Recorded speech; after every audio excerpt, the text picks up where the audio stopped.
नमस्कार, mathematical economics for beginner series के एक और वीडियो में आपका स्वागत है। आज इस वीडियो में हम एक नए टॉपिक पर चर्चा करने वाले हैं जिसका नाम है यूटिलिटी। तो आइए शुरू करते हैं। दोस्तों, सबसे पहले तो हमको इसके अर्थ को समझना पड़ेगा। अर्थ क्या, संदर्भ कह लीजिए, कंटेक्स्ट, इंग्लिश में कंटेक्स्ट ज़्यादा अप्रोप्रिएट वर्ड है। इसे कंटेक्स्ट को समझते हैं पहले। कंटेक्स्ट क्या है हमारा? कंटेक्स्ट है, इसको हम सेटिस्फैक्शन के कंटेक्स्ट में यूज़ करते हैं यूटिलिटी को।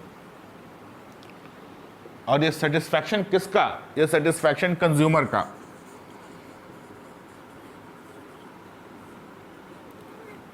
कंज्यूमर के सेटिस्फैक्शन के कंटेक्स्ट में हम यूटिलिटी को यूज करते हैं, ठीक है।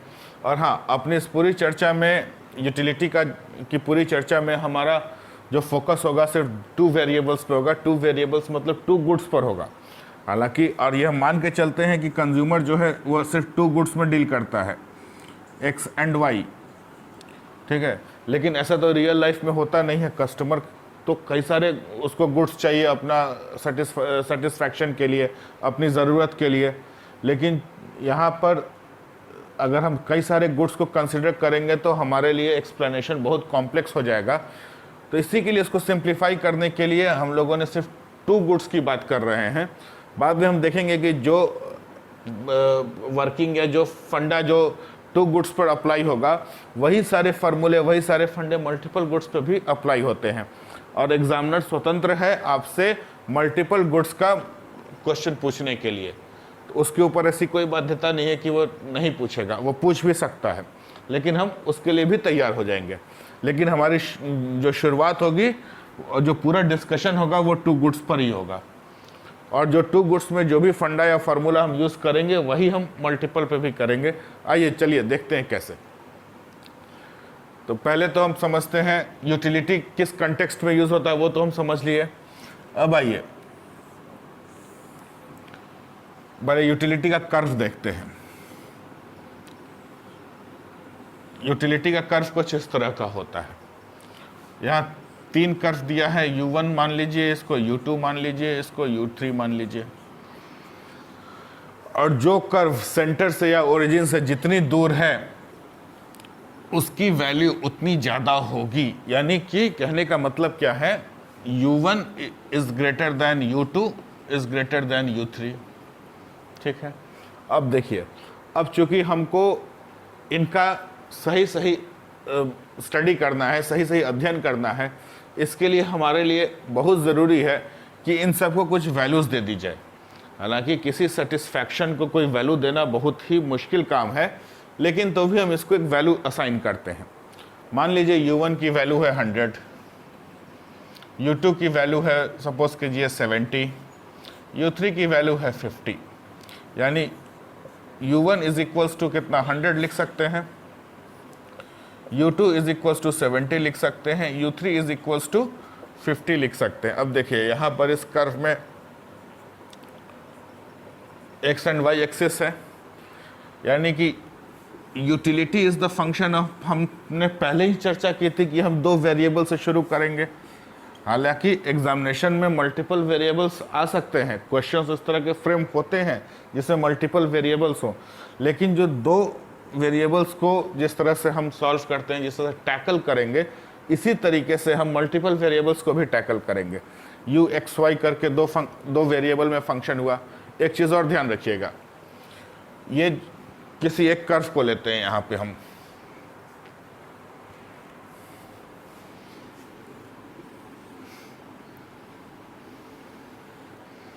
एक ये यूटिलिटी कर्व को लिया हम लोगों ने। इस यूटिलिटी कर्व में ये एक पॉइंट है हमारा, और ये एक पॉइंट है, ये भी एक पॉइंट है, ये भी एक पॉइंट है, ये भी एक पॉइंट है। कई सारे पॉइंट्स हैं, मल्टीपल पॉइंट्स हैं। इन सारे पॉइंट्स की यूटिलिटी एक होगी।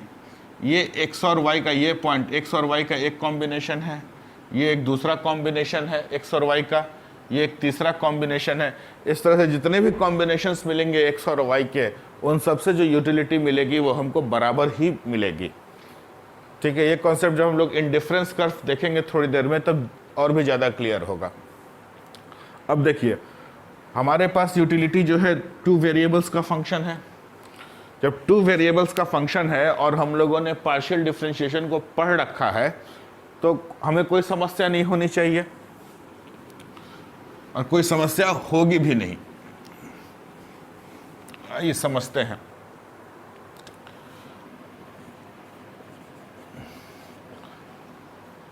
अगर हमको मालूम करना है कि अगर x में चेंज होता है तो यूटिलिटी में कितना चेंज होगा, फॉर्मूला है हमारे पास del you upon del x.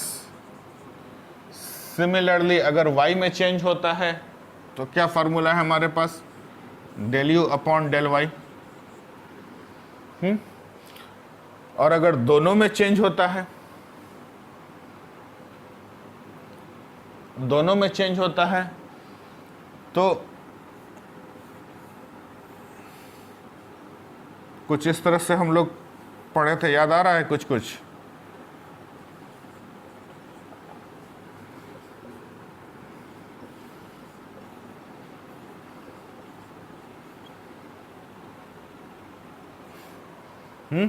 अभी देखिए, ये कुछ फॉर्मूला याद आ रहा है? यदि याद नहीं आ रहा तो एक बार हम लोग फिर से इसको जल्दी से रिवाइज कर लेते हैं।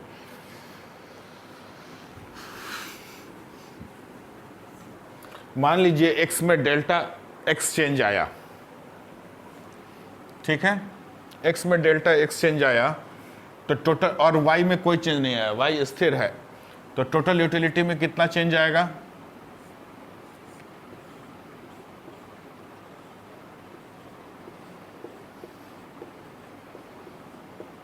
ठीक है।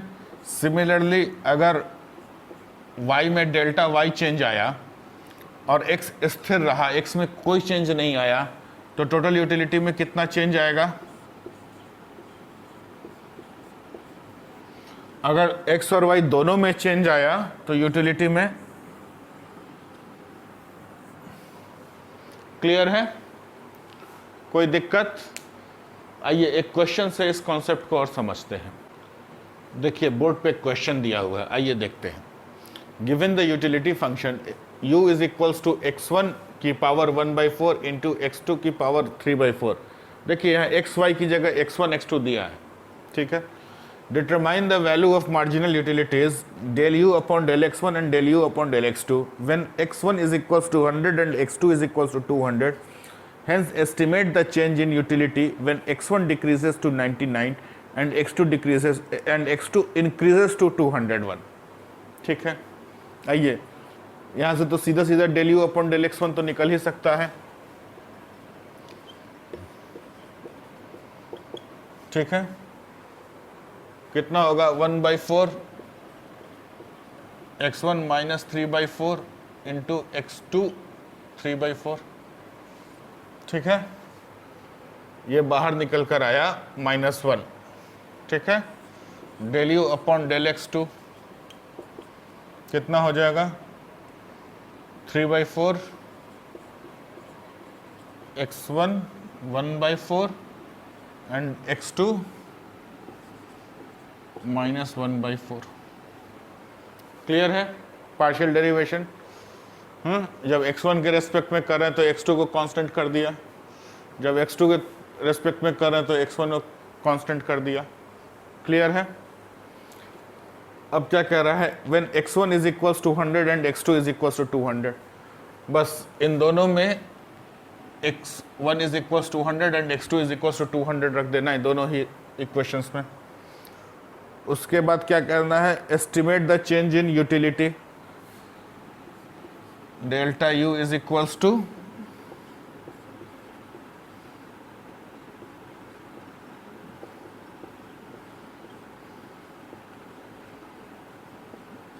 ठीक है। x1 कितना है? 99, 100 to 99 delta x1। Delta x2 कितना हो गया?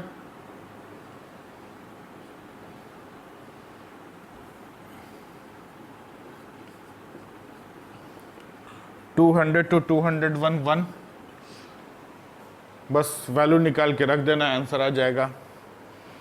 देखिए दोनों इक्वेशंस में इसमें x1 की वैल्यू 100 और यहाँ 200 रख के कैलकुलेटर है हमारे पास, कैलकुलेटर का यूज़ अलाउड है एग्जामिनेशन में, तो बस वहाँ कैलकुलेटर से वैल्यू इसकी कैलकुलेट करनी है। When x1 is equals to 100 and x2 is equals to 200 उसी तरह से इसकी वैल्यू कैलकुलेट करनी है, when x1 is equal to 200 and x2 is equal to 200, value calculate करके इस फार्मूले में रख देनी है, हमारा आंसर आ जाएगा। ठीक है, मेरे हिसाब से कॉन्सेप्ट क्लियर हो चुका है आप लोगों का। अब आइए एक और इंपॉर्टेंट चीज देखते हैं। इंपॉर्टेंट चीज क्या है कि इस पे विचार कीजिए। अगर इसको हम फर्दर डिफरेंशिएट करते हैं, सेकेंड ऑर्डर डेरिवेटिव निकालते हैं, तो क्या आएगा, रिजल्ट कुछ किस तरह का आएगा।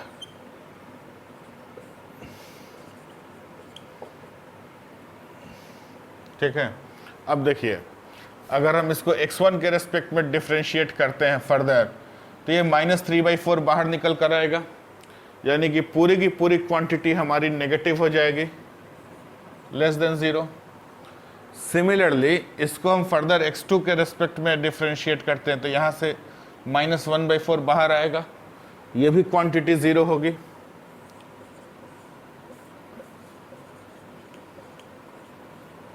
ठीक है, अब देखिए, अगर हम इसको एक मार्जिनल यूटिलिटी को, इसको हम लोग मार्जिनल यूटिलिटी कहते हैं। ठीक है, del you upon del x1, इसको हम लोग मार्जिनल यूटिलिटी कहते हैं। मार्जिनल यूटिलिटी भी अपने आप में एक फंक्शन है। अगर इस फंक्शन को हम फर्दर डिफरेंशिएट कर रहे हैं और हमको उसका स्लोप नेगेटिव मिल रहा है, तो इसका ये मतलब, तो इसका क्या मतलब निकलेगा। याद कीजिए प्रोडक्शन वाला चैप्टर, उसमें जब हम लोग जैसे जैसे लेबर बढ़ाते थे, वैसे वैसे हमारी मार्जिनल प्रोडक्टिविटी ऑफ लेबर कम होती जाती थी। वहाँ भी हमारा कुछ हायर ऑर्डर डिफरेंशियल इसी तरह से नेगेटिव आता था। मार्जिनल प्रोडक्टिविटी को जब हम फर्दर डिफरेंशिएट किए थे, तो हमारा स्लोप 0 से नीचे आया था, छोटा हुआ था। तो वहाँ पे हम लोगों ने क्या देखा था, ये देखा था कि जैसे जैसे हम लेबर बढ़ा रहे हैं, वैसे वैसे प्रोडक्टिविटी हमारी डाउन हो रही है, मार्जिनल प्रोडक्टिविटी कम हो रही है। वैसे वैसे ही वही चीज़ हम यहाँ भी देख रहे हैं, जैसे जैसे हम x1 या x2 की वैल्यू बढ़ाएंगे, वैसे वैसे हमारा मार्जिनल यूटिलिटी भी कम होता रहेगा। क्लियर है, इसी कॉन्सेप्ट को बोलते हैं हम लोग, कहते हैं हम लोग law of diminishing marginal utility.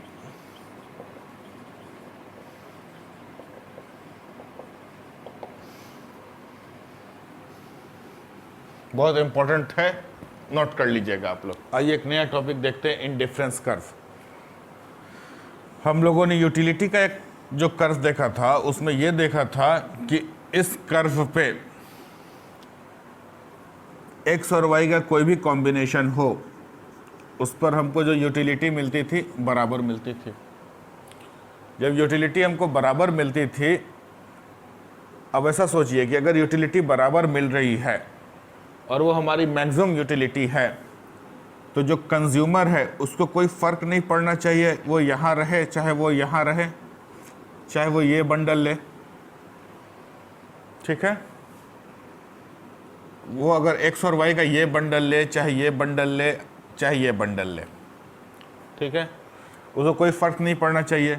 इसका मतलब कि he should be indifferent from this thing, point A, point B, point C, कुछ भी दे दो चलेगा। मैं यहाँ भी खुश हूँ, मैं यहाँ भी खुश हूँ, मैं यहाँ भी खुश हूँ, कुछ भी दे दो चलेगा। जब कस्टमर को कुछ भी दे दो चलेगा, तो कह नहीं सकते हैं the customer is indifferent from the choices between A, B, C and what ever.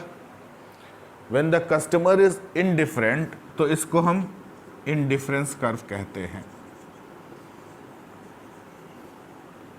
देखिए, यूटिलिटी कर्व जो है वो इंडिफरेंस कर्व में कब चेंज हो जाता है, ये समझ में आ रही है बात।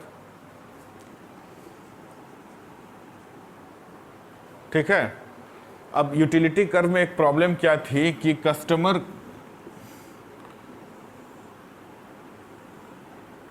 तीन कर्व है हमारे पास, यूटिलिटी कर्व। यहाँ पे यूटिलिटी लीस्ट है, यहाँ पे यूटिलिटी थोड़ी ज़्यादा है, यहाँ पे यूटिलिटी सबसे ज़्यादा है।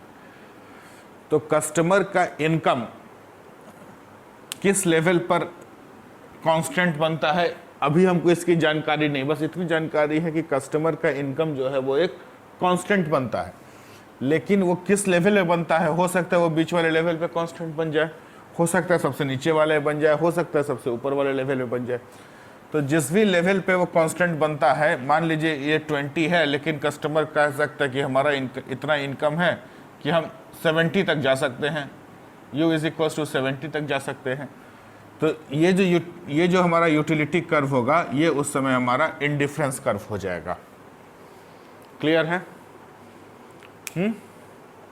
अब देखिए,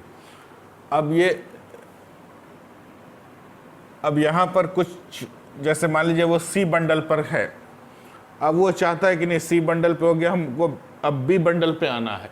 अगर कंज्यूमर इस तरह की इच्छा प्रकट करता है कि सी बंडल पर तो हो गया, ठीक है, हमको बी बंडल पे आना है, तो बी बंडल पे आएगा, इसका मतलब कि कुछ सैक्रिफाइस करेगा, वो वाई का कुछ सैक्रिफाइस करेगा, तभी तो कुछ एक्स मिलेगा। हाँ, तो ये समझते हैं इसको, और इसको हम कहते हैं marginal rate of commodity substitution, MRCS, marginal rate of commodity substitution. कहीं कहीं इसको MRS भी लिखा हुआ मिल जाएगा, मार्जिनल रेट ऑफ सब्स्टिट्यूशन। ठीक है, इसको हम डिनोट करते हैं dy अपॉन dx, इसको -dy/dx से डिनोट करते हैं। ये क्या डिनोट करता है? 1 यूनिट चेंज इन x, ध्यान रखिएगा, 1 यूनिट चेंज इन x। और इसको अगर हम, जैसे हमारे पास 2 वेरिएबल्स में यूटिलिटी है, तो पार्शियल डिफरेंशिएशन का यूज करके हम लोगों ने, याद कीजिएगा, पार्शियल डिफरेंशिएशन के लेक्चर में देखा था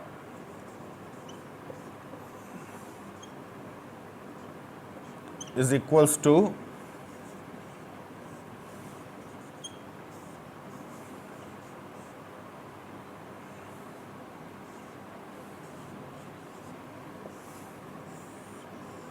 कुछ इस तरह का कह सकते हैं, dy/dx इज इक्वल्स टू, देखिए यहाँ dy/dx का मतलब क्या है कि 1 यूनिट चेंज इन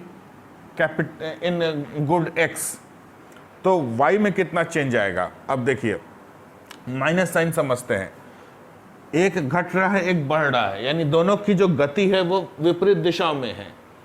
जब विपरीत दिशाओं में गति होगी, जब मूवमेंट इनका इन 2 डिफरेंट डायरेक्शंस होगा, तो एक ना एक रिजल्ट तो यहाँ नेगेटिव आएगा, एक घटेगा एक बढ़ेगा, तो एक ना एक रिजल्टेंट किसी ना किसी को तो नेगेटिव आना है।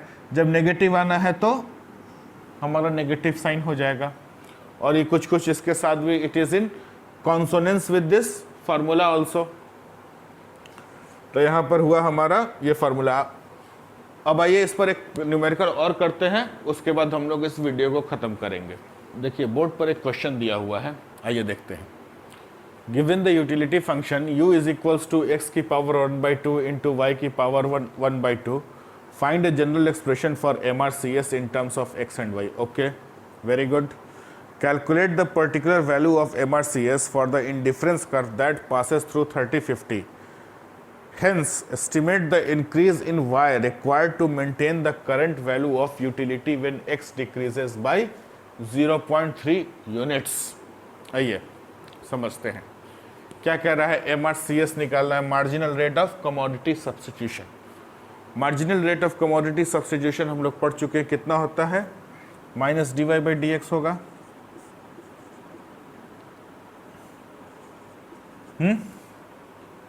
ठीक है, यही ना MRCS होता था, जो फर्दर किसके बराबर होता था? जो फर्दर बराबर होता था del u upon del x upon del u upon del y, इसी के बराबर होता था।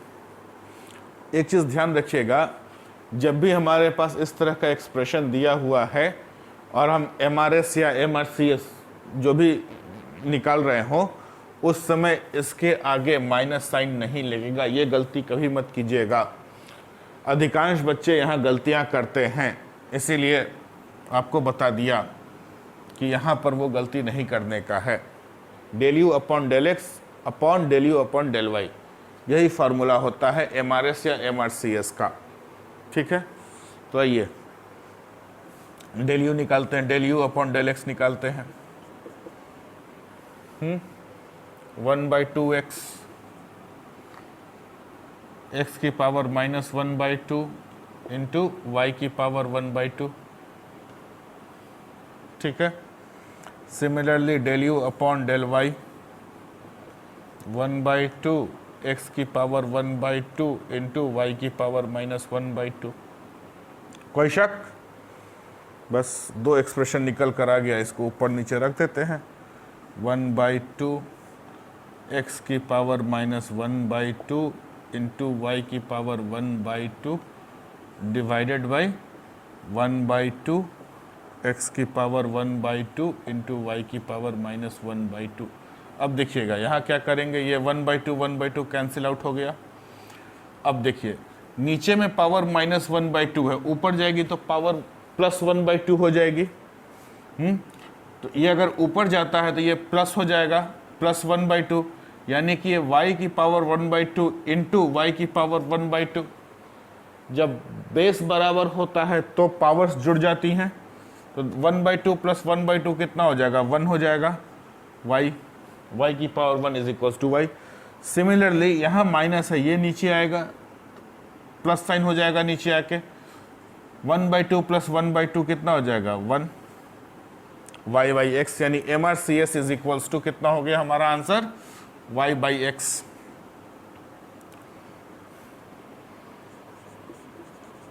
ठीक है।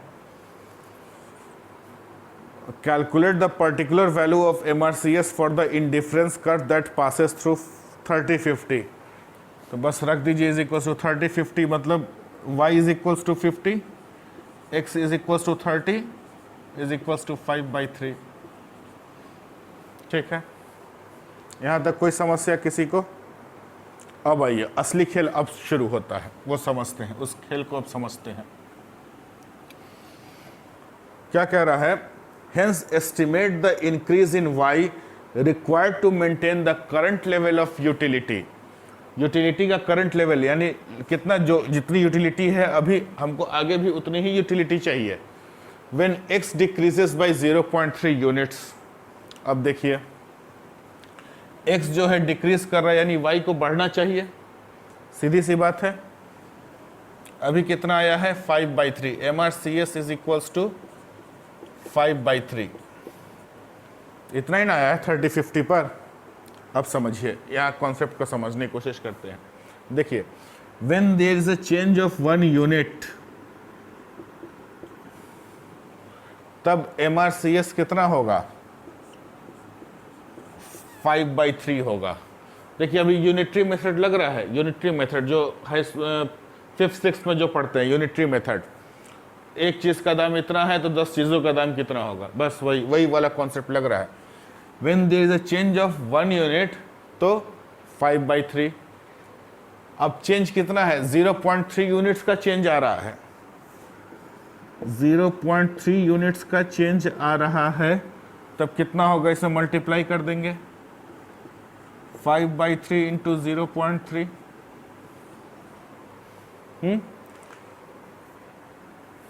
तो कितना होगा, इसको कैंसिल किया तो नीचे 10 हो जाएगा। 1/2 यानी 0.5 यूनिट्स का चेंज आना चाहिए, किसमें, y में चेंज आना चाहिए 0.5 यूनिट्स का।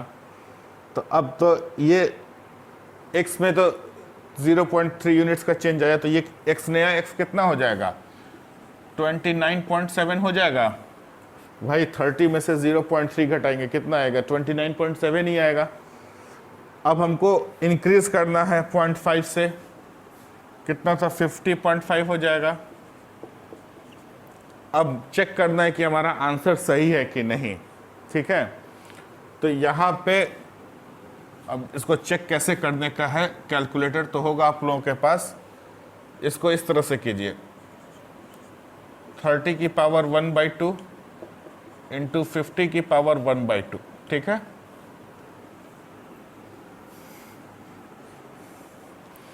इसको कंपेयर कीजिए 29.7 की पावर 1/2 इंटू 50.5 की पावर 1/2, और दोनों के डिफरेंस को स्टडी कीजिए।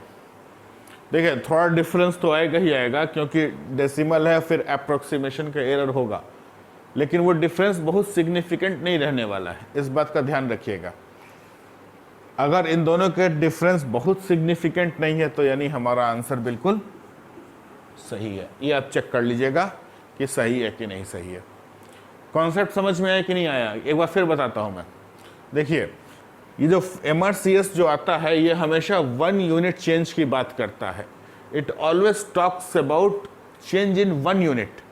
अभी चेंज कितना हो रहा है, 0.3 यूनिट्स का हो रहा है, तो टोटल कितना होगा 5/3 इंटू 0.3 हो जाएगा। जो यूनिटरी मेथड हम लोगों ने 5th 6th में या 7th स्टैंडर्ड में पढ़ा है स्कूलों में, ये वही चीज़ है ये,